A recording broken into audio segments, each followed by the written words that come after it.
Bueno, voy a presentar a Ana Caro. Bueno, Ana Caro yo creo que es conocida en el mundo mundial.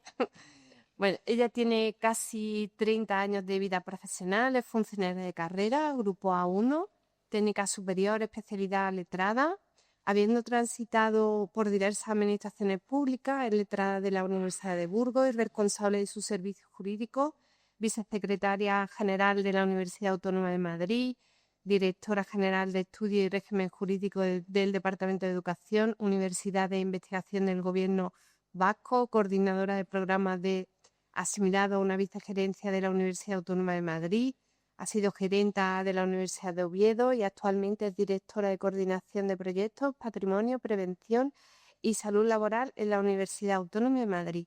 Paralelamente, ha impartido formación en distintas universidades, entidades públicas y privadas, comunidades autónomas y ayuntamientos, ha sido miembro de diversos tribunales y comisiones de oposiciones, organización de más de 70 congresos, seminarios, jornadas de ámbito académico y jurídico, impartición de multitud de conferencias, dirección y coordinación de más de 30 libros y autoría de un gran número de artículos doctrinales y monografías. Y además, bueno, pues debo de poner en relevancia pues que es miembro en la categoría de encomienda de la Orden Civil de Alfonso X el Sabio, es secretaria de la Junta Directiva y fundadora de la Asociación para el Estudio del Derecho Universitario y la Red Iberoamericana de Derecho Universitario, vocal de la Junta Directiva de la Asociación de Mujeres en el Sector Público y miembro de la Asociación de Mujeres Investigadoras y Tecnólogas.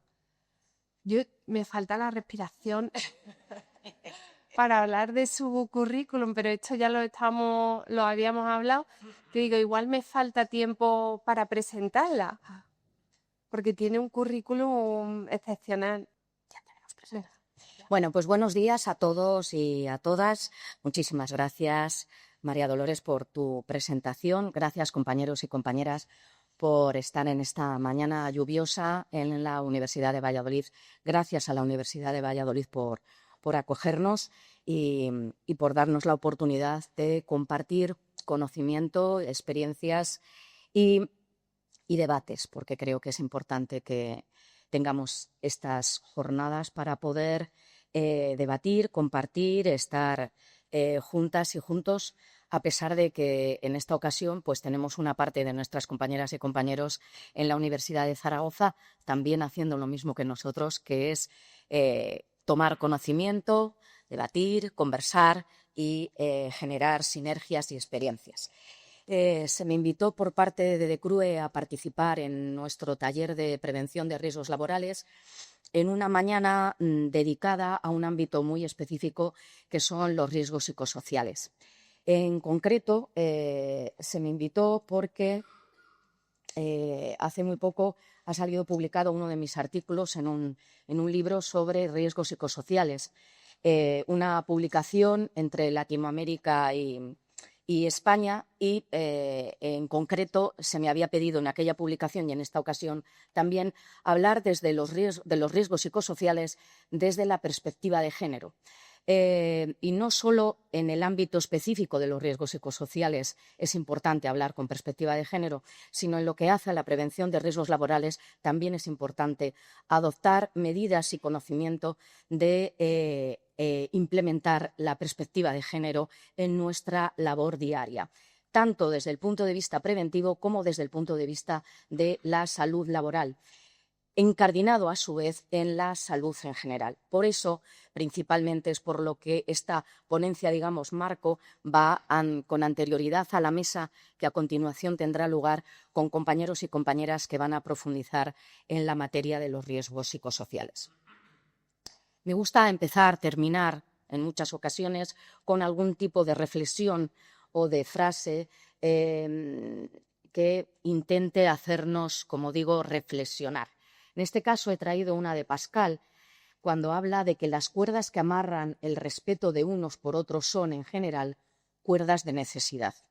Si esas cuerdas que son de necesidad y que pueden ser un intrincado positivo, como la red de redes, se convierten en algo opresor, pasa de ser esa necesidad en sentido positivo a ser una necesidad en muchas ocasiones muy perniciosa y muy constreñidora del ámbito más intrínsecamente relacionado con las emociones de las personas. Por eso me parecía importante traerla a colación, para saber la necesidad que tenemos de identificar correctamente la palabra necesario cuando no sea negativo. El marco contextualizador dentro de lo que es el marco jurídico es importante también traerlo a colación. Es sobradamente conocido por quienes estamos aquí. Tendríamos, por una parte, nuestra ley orgánica del sistema universitario, por otra parte, muy importante también, una ley que es la ley de convivencia, por esos dos títulos en los que se nos habla, si bien estaba dictada en un principio para hablar del régimen disciplinario del estudiantado, aprovechó el legislador para dotar a esa ley de otro título iniciario, donde nos da un contexto también importante del que ya nos había hablado la ley orgánica del sistema universitario y de ese régimen de convivencia, de ese código ético que tenemos que tener en el comportamiento y que evidentemente también afecta a la materia de la prevención y de la salud laborales. Evidentemente también la propia ley de igualdad, muy importante, efectiva entre hombres y mujeres. ¿Por qué razón? Porque contextualiza la otra parte, digamos, de la intervención. No solo hablamos de riesgos psicosociales, sino que lo hacemos desde la perspectiva de género. Importante también la ley de la ciencia, porque fue un hito a tomar en consideración en el cómo abordábamos la forma del tratamiento, de la gestión, de la innovación, la transferencia, el emprendimiento y la ciencia en nuestras instituciones universitarias. Más importante aún, si cabe, no la propia ley cuando se dictó en un momento, si hablamos de perspectiva de género, sino en la modificación producida en el año 22, porque ahí se implementan una serie de indicadores, de principios, de obligaciones muy necesarias para no perder de vista esa perspectiva de género. Muy importante, desde mi óptica, es tener siempre cifras, datos. Si uno no conoce lo que tiene, si uno no conoce lo que existe, lo que ocurre, es muy difícil adoptar medidas para continuar por la buena senda si los datos son positivos, continuar por otra senda y modificarla si los datos son negativos y revertir las situaciones. Por eso es importante las cifras. Importantes las cifras son las que nos da Mujeres en Cifras, muy importantes en un contexto generalizado, pero también que es un informe que hace el Ministerio de Igualdad junto con el Instituto de Estadística, pero también es muy importante Mujeres Científicas, cifras de mujeres científicas. El último de los informes ha salido este año y lo hace el Ministerio de Ciencia, el Ministerio de Universidades, junto también con otra serie de organismos e instituciones, incluidas las propias universidades, que son las que nutren de datos para obtener estos informes. ¿Por qué es importante? Pues es importante porque, a pesar de lo que creamos, siguen existiendo importantes brechas de género. Existen brechas de género en el trabajo, brechas de género en el régimen retributivo, brechas de género también en las jornadas parciales. Quiero contextualizar porque no quiero hablar solo de las universidades, tanto públicas como privadas. Quiero hablar del contexto general, ¿de acuerdo? Pero si extrapolamos al contexto específico del mundo de la ciencia, la investigación y las docencias universitarias, abocaríamos a los mismos resultados. ¿Por qué razón? Porque, por ejemplo, si hablamos de parcialidad en el trabajo, de tiempo a tiempo parcial, que conlleva régimen retributivo menor, que conlleva que posteriormente, cuando lleguemos al momento de la jubilación, también haya una brecha a la hora de cobrar una pensión, siempre se produce en el ámbito de la mujer. Las cifras son mucho mayores, con más del 22% en el ámbito de las mujeres con respecto de los hombres. En lo que hace a la brecha retributiva hay una diferencia de más de 6.000 euros entre hombres y mujeres. Y en lo que hace a cuándo se incorporan al mundo del empleo la mujer y el hombre, también hay una importante brecha. También hay una importante brecha en el mundo de la violencia, quien sufren más violencia, y en el mundo de la salud y en el mundo de los mayores. En el mundo de la salud, las mujeres, con una inmensa mayoría, tienen muchísimas más necesidades en el ámbito de los riesgos psicosociales. Tienen muchísimas más necesidades en cualquier enfermedad que tenga que ver con el ámbito psicológico. Se medican mucho más, tienen muchas más bajas por razones psicológicas, tienen muchos más problemas relacionados con esta materia, desde el sueño, problemas estomacales, problemas de piel, mucho más que los hombres, con unas cifras desbordantes, porque estamos hablando del 85% con respecto de un 5% en hombres. Es abrumador. Por eso es tan importante la prevención, que es a lo que, compañeros y compañeras, nos dedicamos dentro de nuestras instituciones. La mayor parte de nuestra vida la pasamos en el puesto de trabajo, mucho más que en nuestra vida privada. Si todos estos datos se producen en la vida privada, imaginemos, como decía, que extrapolamos a la vida laboral. Y ahí es donde tenemos que intervenir. El tratamiento que debemos dar a una mujer con respecto de un hombre en el ámbito de la prevención y de la salud laboral tiene que ser distinto, porque la fisonomía, la fisiología y la evolución de los cuerpos no es igual. Y por lo tanto, el tratamiento no puede ser igual. Pero ¿cuál es el problema? No disponemos de ningún tipo de marco normativo que sustancie y que sostenga esto. No hay una legislación específica para abordar desde el punto de vista de la prevención y de la salud la desagregación por sexos. Y por eso hacemos el mismo tratamiento. De hecho, desde el punto de vista de la salud, las investigaciones científicas para abordar enfermedades específicas de mujeres o enfermedades comunes, pero con las diferencias entre hombres y mujeres, apenas se producen. Ahora se está tomando conciencia desde el punto de vista de la ciencia básica y de la ciencia aplicada de esa necesidad. Y también desde el punto de vista de las farmacéuticas para implementar medicamentos en el mercado que efectivamente atiendan a las verdaderas necesidades que tenemos como mujeres. Y esto no es una cuestión solo de igualdad, esto es una cuestión que va más allá, porque una sociedad con salud es una sociedad que pervive mejor, que vive mejor, que avanza a lo largo de la vida mejor y que presta servicios mejor.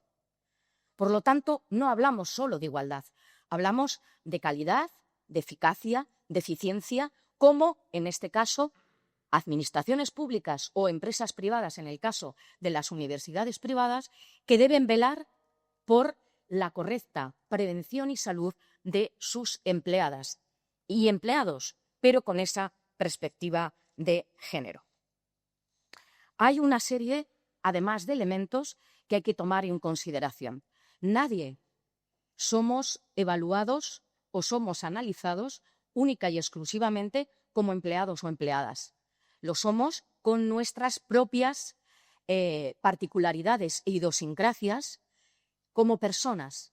Traemos en nuestra mochila nuestros asuntos particulares, nuestros asuntos familiares, nuestros asuntos de relaciones, y eso también influye a la hora de la prestación de los servicios. ¿Por qué apunto esto? Porque ahí también se producen esas brechas. ¿Quién se encarga más de los asuntos familiares, de los problemas familiares? ¿Quién se ausenta más del puesto de trabajo por algún tipo de problemática en su familia, en el seno de su familia? ¿Quién coge más excedencias? ¿Quién coge más días de asuntos propios? ¿Quién coge más meses, años incluso, sin salario, sin sueldo, para poder ayudar y atender no solo a los descendientes, sino también progresivamente a los ascendientes y descendientes? Esto es, ahí también tenemos otra brecha de género y ahí también tenemos otra problemática. Y además, avanzamos en la vida y el cuerpo de la mujer evoluciona totalmente distinto a cómo evoluciona el cuerpo del hombre. Y hay una serie de patologías asociadas a nuestro envejecimiento que no se dan en el hombre y sí en la mujer. y la mujer sigue siendo productiva y, por lo tanto, está en su puesto de trabajo, que tendrá que ser debidamente adaptado para que efectivamente pueda seguir prestando servicios con la calidad necesaria y suficiente. Y, por lo tanto, la evaluación que hagamos desde el punto de vista preventivo y de salud debe ser específica.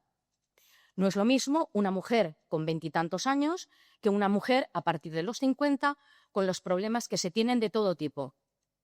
Óxios, de sueño, de piel, de cansancio, etcétera.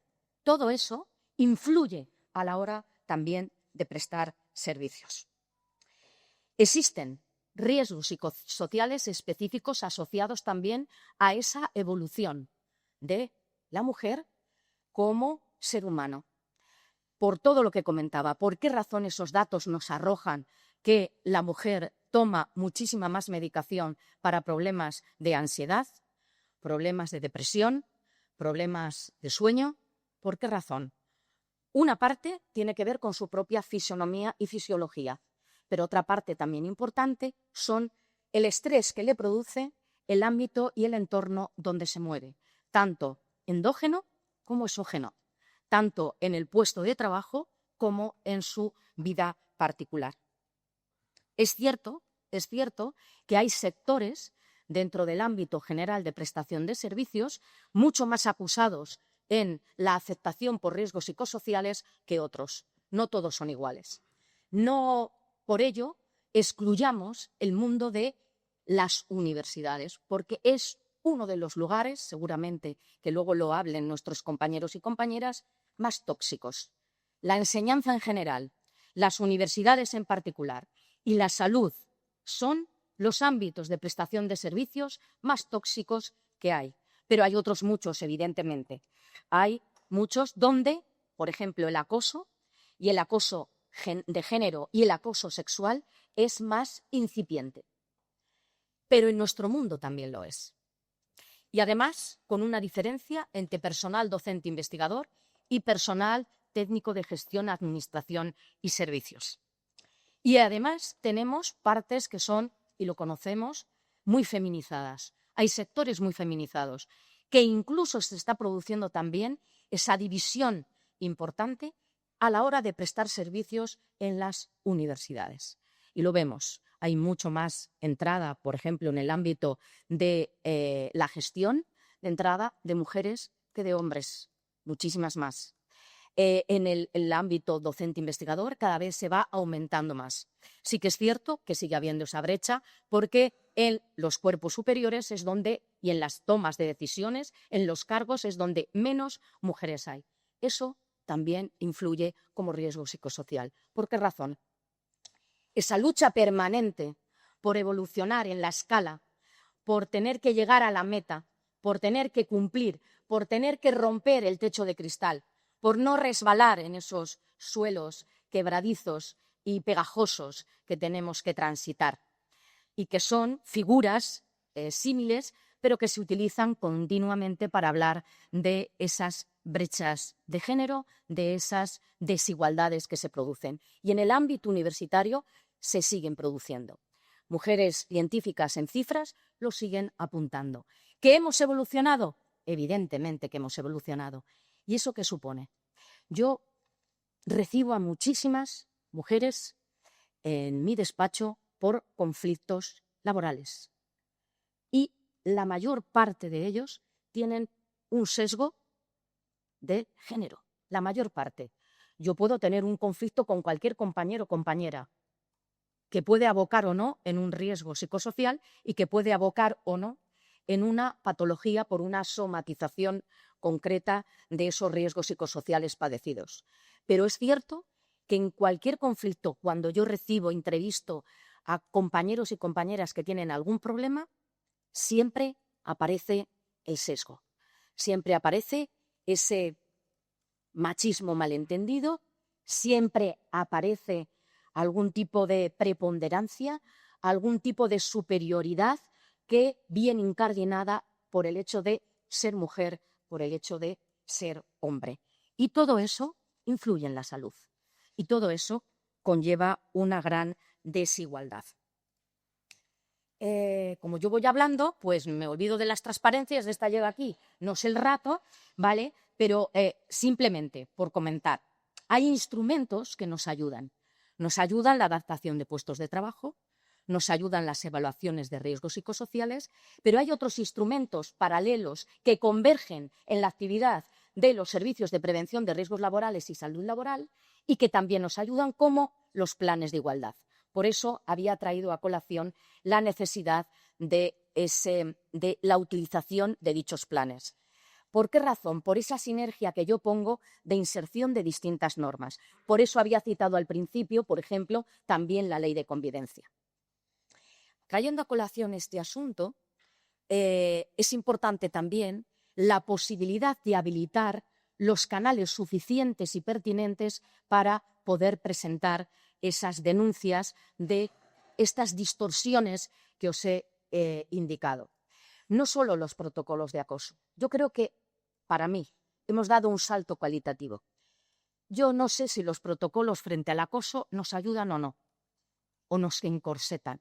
Creo que tenemos que evolucionar en lo que hace a el tratamiento específico de los riesgos psicosociales, de los acosos y de la evaluación de dichos acosos y del tratamiento.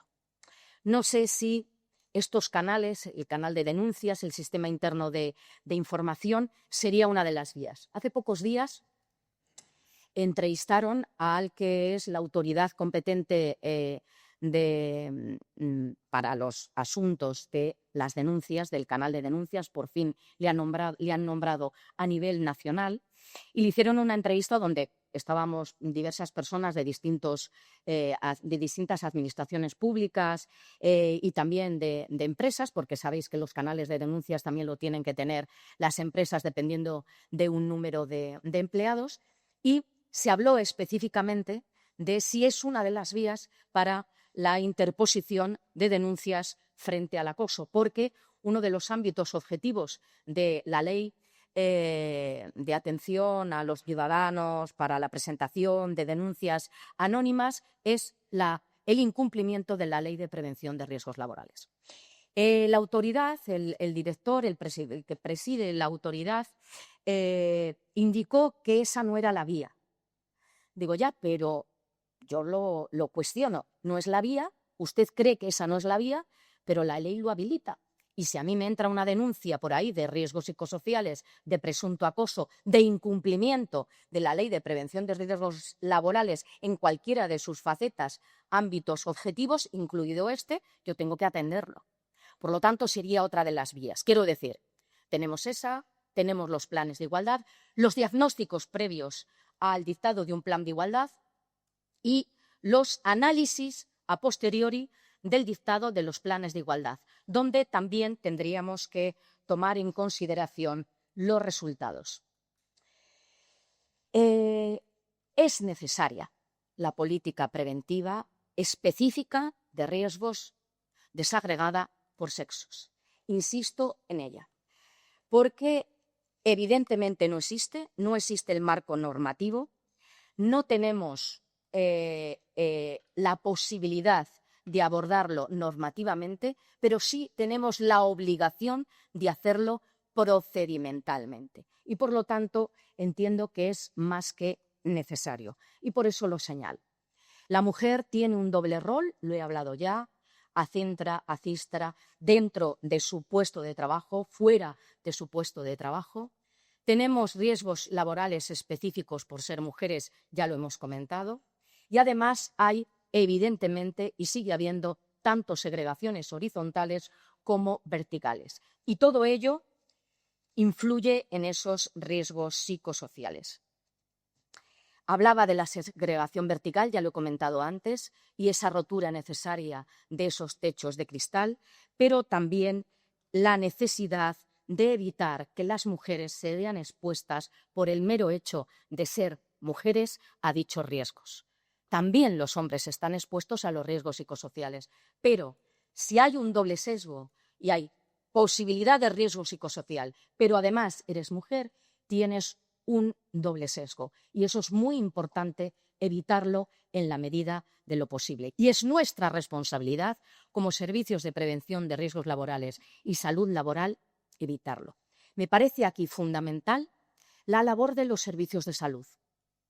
Nuestros servicios de salud tienen que estar atentos a cualquier síntoma que dentro de los análisis, de las evaluaciones de aptitud que se tengan con nuestras compañeras y observar qué es lo que le está ocurriendo en su evolución física y en su evolución mental a la hora de la prestación del servicio. Y ahí deducir lo antes posible la existencia de cualquier riesgo psicosocial, que no necesariamente, y eso es una equivocación, tiene por qué abocar o tiene que provenir de un acoso laboral. No tiene por qué provenir de un acoso laboral. Hay múltiples factores que influyen. Por eso decía que esos factores que influyen son de dentro, pero también de fuera. Pero yo tengo que tener un análisis global de la salud de mis empleadas y tengo que analizarlo como conjunto, porque las personas son eso, un conjunto de lo que les ocurre en el puesto de trabajo de 8 a 3, pero también de 3:30 a 10 cuando se marchan a su vida particular.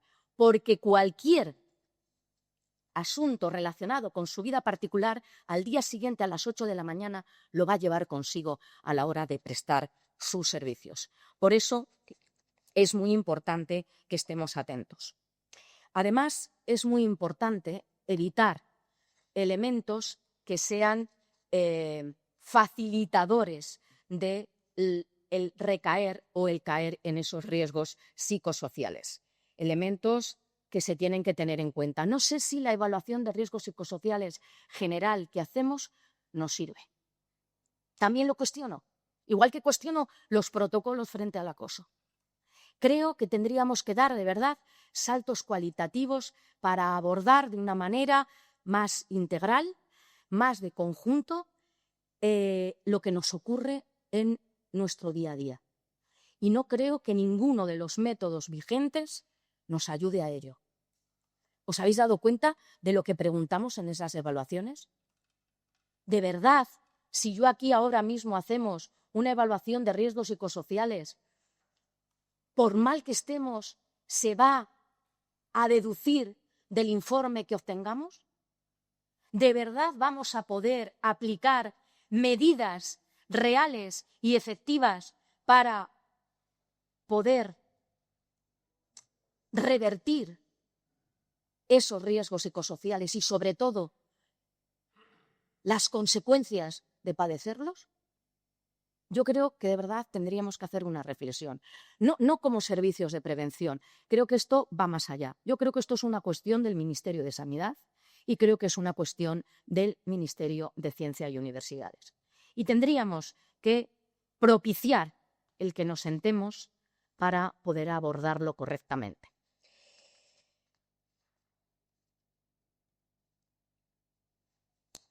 ¿Qué enfermedades pueden producirse de estos riesgos psicosociales? Son múltiples. Por eso he dicho que es tan importante la labor de nuestros servicios de salud. Evidentemente, también de nuestros servicios de prevención, cuando hacen esas adaptaciones de puesto de trabajo, cuando hacen un informe porque acaba de producirse una incorporación o hay un cambio de puesto de trabajo, o se pide específicamente porque se ha producido algún tipo de conflicto en algún ámbito, es importante. Los trastornos que se pueden llegar a producir por padecer riesgos psicosociales son de todo tipo. He enumerado antes alguno: cardiovasculares, mentales, respiratorios, gastrointestinales, dermatológicos, musculoesqueléticos, inmunitarios o endocrinos. Y todos tienen perspectiva de género. Todos tienen alguna afectación mayor si quien lo padece es una mujer o es un hombre, asociado, como digo, a nuestra fisonomía y a la evolución de nuestro cuerpo. ¿De acuerdo? Todo eso son enfermedades, pero ¿se reconocen como enfermedades profesionales? ¿Se visibilizan en los registros oficiales? es que es importante. ¿Por qué lo he dicho? Cuando he comenzado, los datos.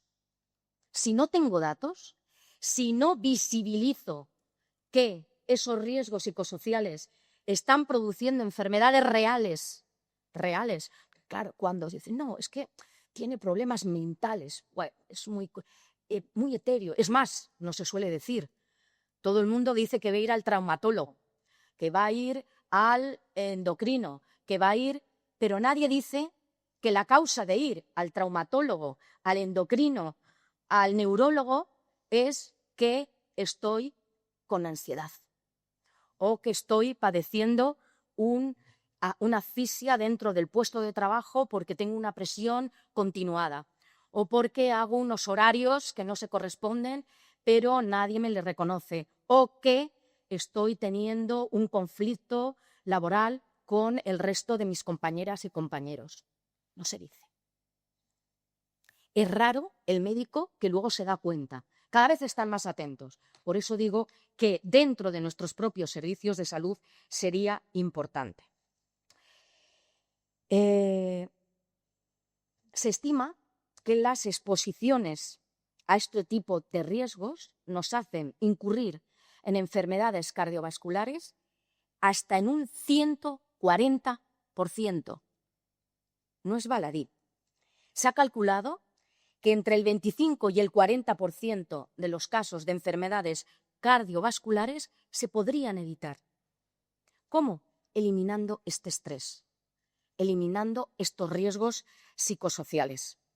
Yo creo que por propia cuestión de eficacia y de eficiencia, estos ministerios que he citado antes, las consejerías correspondientes de las comunidades autónomas, tendrían que actuar, porque las enfermedades conllevan un gasto para los sistemas de salud, conllevan un gasto por bajas de trabajo, por incapacidades y por un arrastre a lo largo de la vida que conlleva un gasto farmacológico importantísimo.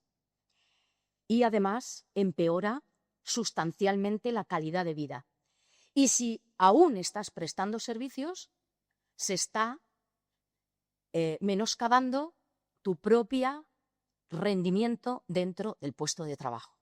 Por lo tanto, aunque solo sea por interés, tendríamos que hacer ver, como comentábamos antes, no a esta sala que estamos totalmente concienciados, sino a las salas contiguas y más arriba, que hay otras más, de esto que estamos hablando y de otros más temas que tenemos.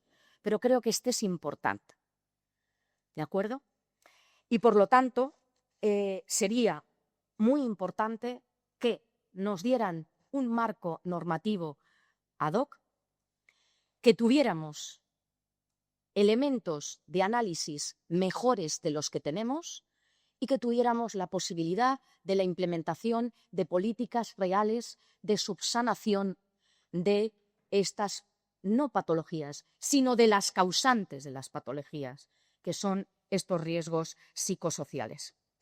Pero ya he dicho que nuestra ley de prevención de riesgos laborales, ni en el 4.7 ni en el 15, nos da todo el elemento jurídico, el marco jurídico que necesitamos. Tampoco nuestros planes de igualdad por completo, aunque les hemos citado y hemos dicho que eran necesarios. Y en específico, no solo hablo de conflictos laborales, de riesgos psicosociales, sino de un ámbito muy importante donde afecta aún más a esa evolución negativa de la salud de las mujeres y son esas violencias ya específicas en materia de acoso sexual y de acoso por razón de sexo, que son a veces sutiles, pero a veces son muy evidentes y que conllevan un callar generalizado que da lugar a que no actuemos. Ahí intervienen no solo los servicios de prevención, sino también las unidades de igualdad, también para todo tipo de discriminación que tiene que ver con ello, las unidades de equidad. Y es importante esa red dentro de las universidades de los servicios de prevención de riesgos laborales y salud laboral con estas otras unidades. Me parece fundamental. Por eso mismo, el legislador en la Ley Orgánica del Sistema Universitario ha creado esas unidades específicas. Las crea como legislador, cuando ya lo tenemos implementado en nuestras universidades. Pero es muy importante que estén recogidas en el mismo precepto, en el mismo artículo, y que estemos ahí, porque ahí se habla de este tipo de riesgos, de las unidades que traten la salud mental de nuestra comunidad universitaria y, por ende, de nuestro personal. Y que tengamos esa interacción real con las otras unidades. Y, muy importante, estrecha relación y coordinación con los servicios de personal. ¿Por qué razón? Porque es una cuestión del todo. No es un problema, esto es de prevención, no. Es un problema del todo. Y, por lo tanto, la coordinación es absolutamente necesaria. Yo hablaba antes del sistema interno de información y de los canales de denuncias. ¿Cuánto lo hemos hablado? Aquí está Eva y seguramente que quizás luego lo trate. Las problemáticas asociadas cuando se plantea un conflicto que entra por todas las puertas que tiene la casa de la universidad. Entra por Secretaría General, entra por Asesoría Jurídica, entra por Recursos Humanos, entra por el Defensor Universitario, entra por la Unidad de Equidad, entra por la Unidad de Igualdad, entra por el Servicio de Prevención y de repente a alguien se le ocurre preguntar al otro, ¿a ti no te habrá llegado este conflicto? Porque puede resultar que tengamos hasta 10 respuestas distintas para el mismo tema y no precisamente en la misma línea la respuesta. ¿Esto qué genera? Más problemas asociados, más ansiedad, repercute más en la salud de las personas que se lanzan a hacer ese tipo de denuncias. Por lo tanto, es importantísimo también que hagamos esa reflexión interna de coordinación. Y ya para terminar, os decía que me gustaba empezar con alguna frase y terminar con alguna otra. Aquí he traído dos. Una es de Indira Gandhi y la otra es de Freud. La mujer podrá liberarse, no para rivalizar con los hombres, sino libres en sus capacidades y personalidad. Esto es importantísimo. La sociedad, nuestras universidades, somos un todo. No hay hombres y mujeres en dos cestas distintas. Somos un todo, fluimos, estamos interrelacionados y debemos trabajar en conjunto, es obvio. Pero también para afrontar los problemas específicos de los que yo he hablado en la mañana de hoy aquí, necesitamos de la interacción y del apoyo de los hombres dentro de nuestras instituciones. Que reflexionen cuando hagan y digan frases como esta hoy está con la A, ¿vale? O mírala, déjala que se ha tomado la pastilla. Y eso sigue ocurriendo y eso sigue pasando. Y eso lo veo y lo oigo en esas personas que van a mi despacho y dicen que lo sufren y que lo padecen. Y que son micromachismos sutiles a veces demasiado evidentes y contra los que sumado uno tras otro tendríamos que luchar. Por eso es muy importante esa interacción y ese compromiso del conjunto. Y luego Freud decía, las emociones inexpresadas nunca mueren. Son enterradas vivas y salen más tarde de peores formas. Esto es lo que acabo de decir. Esos riesgos psicosociales, la mayor parte de las veces, surgen porque has ido tragando, has ido consintiendo, has ido padeciendo y no has exteriorizado, no has planteado, has pasado de conflicto, has ido escalando y has llegado a riesgos psicosociales y has llegado quizás incluso a acosos. Por lo tanto, muy importante, ayudemos a que no se entierre. Cada uno en lo que nos corresponde, en una evaluación adecuada de riesgos, en un escuchar dentro de la consulta de nuestros servicios de salud y en esa reflexión de conjunto e interacción de las distintas unidades y servicios de la universidad. Muchísimas gracias.